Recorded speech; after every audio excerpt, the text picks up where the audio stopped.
What's up, Bulldogs? All right, this is going to be the first video in the Living Your Life by Principles. We're going to zoom into principles and talk about the principles I live my life by, the principles that you should live your life by.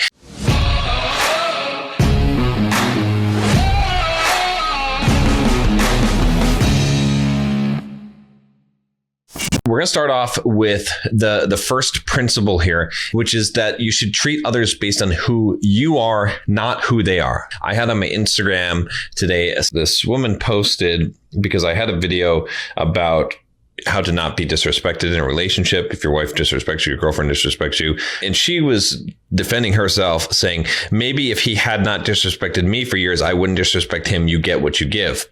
Okay, now a lot of people, they would agree with that. They would say, yeah, that's true, especially if it's flipped the other way, right? And that's not true. Okay, I responded to her and I said, do not let somebody else's lack of character cause you to compromise yours. He or she did it first is never an excuse. If someone doesn't treat you right, leave. Don't become less because they are less.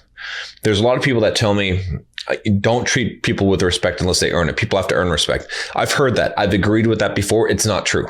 You should treat people with respect regardless of whether they deserve respect or not, because of who you are, not because of who they are. Right now, I know, again, that this concept is really hard to understand. I want to tell you why this is so important. The biggest reason why this is important is because if you allow other people's behavior to define how you act and how you treat people, then however low that people are in your life, it's going to bring you down to that level. And I want you to do this actually as an exercise. I want you to list the character attributes that you wish to possess to be your best self. What is it that you lack? What is it that you want to be? That's the key thing about this. It's not about what other people deserve. It's not about them. It's not about what's fair.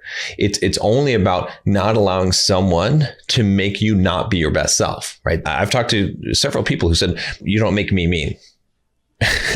And I have to laugh when someone says, you don't make me mean. I don't make you. No one makes you mean. You choose to be mean. Well, I had to learn how to be mean because that's the way I respond to people who are mean to me. I had to learn how to be meaner than them. Don't get me wrong. I'm not making fun of this person. I totally get that it makes sense logically to me.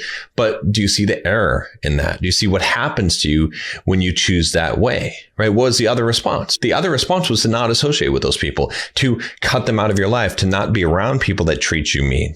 But instead, if you go the other way and you say, okay, well, I'm going to be meaner than them, it'll work. Sure, it'll work. It'll achieve the desired result of you maybe being the meanest person. And so people will treat you with respect or they'll treat you well. But then you've lost something in that process, because how do you now feel about yourself? Are you living up to those high ideals that you have? I just did a TikTok video talking about why guys shouldn't have girls as friends.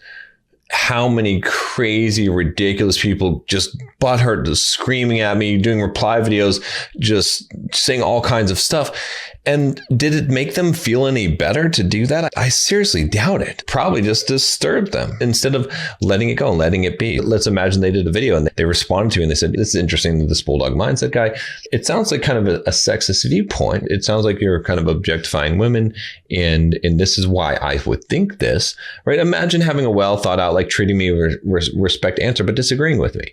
That person's probably going to sleep a lot better at night. They're probably not going to be as angry and upset internally as when they go and they decide to destroy their own character in order to try and assassinate mine. You have to hold yourself to a higher accountability, a higher standard in order to hold people to a standard in your life. And you just simply eject people from your life that don't meet that standard. You don't mistreat them. It's always a reflection of who you are on how you treat people, not who they are. And that's what makes you a dependable, principled man that women are going to be attracted to, that other people are going to be attracted. They're going to want to be around you because they know that you're always going to operate fairly. Think about it as being a king, right? What I want a lot of you guys to envision is this idea that you are a king because you should be a king of your own domain.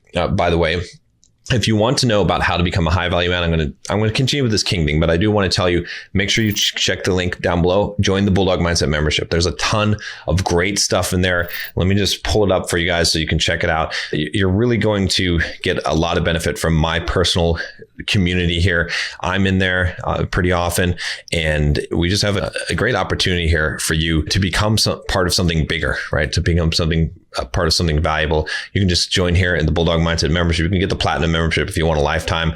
And there's just a ton of content in here. You can read through the sales page. It's got a lot of stuff here, but you can see everything that is involved. All of these lessons, they're being added to every single week. All the bonuses that you get with this, really good value. I highly recommend you join us and join the community there, because I'm creating men of principle, of strong men that are extremely high value men. So anyway, getting back to the king thing, I want you to imagine yourself as the king of your world, of your domain. I want all of you men to be kings, right? When I say a king, I want you to have the wisdom and the prudence and the characteristics, the integrity, the character of a king. Imagine like you as a king, do you need to deal with a peasant that is acting up? Are you going to get off of your throne and throw fists at him? Are you going to get off your throne and call him names and make gossip about a peasant? No, of course not. What you're going to do is you're going to deal with that, right? Someone disrespecting the king, you're going to have him removed from the chamber. Maybe you put him in prison or whatever, but it's not a big deal. So that's why you must choose this as a principle. It's a higher principle, right? There's another principle that you could live that's a lower principle, which is eye for an eye, tooth for a tooth, that I'm only going to treat people with respect if they treat me with respect, that I'm only going to give people what they deserve. That's another principle, but it's a lower level principle. It's better than no principle, but the higher level principle is to say that I treat people based on who I am, not who they are. Does that make sense? Because by living by that principle, you will live a much better life. You'll sleep better at night. You'll have less stress. You'll have less enemies, right? And you'll know that you have control over the person that you want to be and are becoming. That is the key, right? The other way, you don't have control over that. You're subject to how other people act and how they treat you. All right, that's it. Go check out the Bulldog Mindset membership if you haven't already. Again, we're going to get some real in-depth frameworks for building your life around principles and deciding the principles that you want to live your life by and how to actually do that inside the membership. So if you like this content, you're going to want to get in there and become part of this community.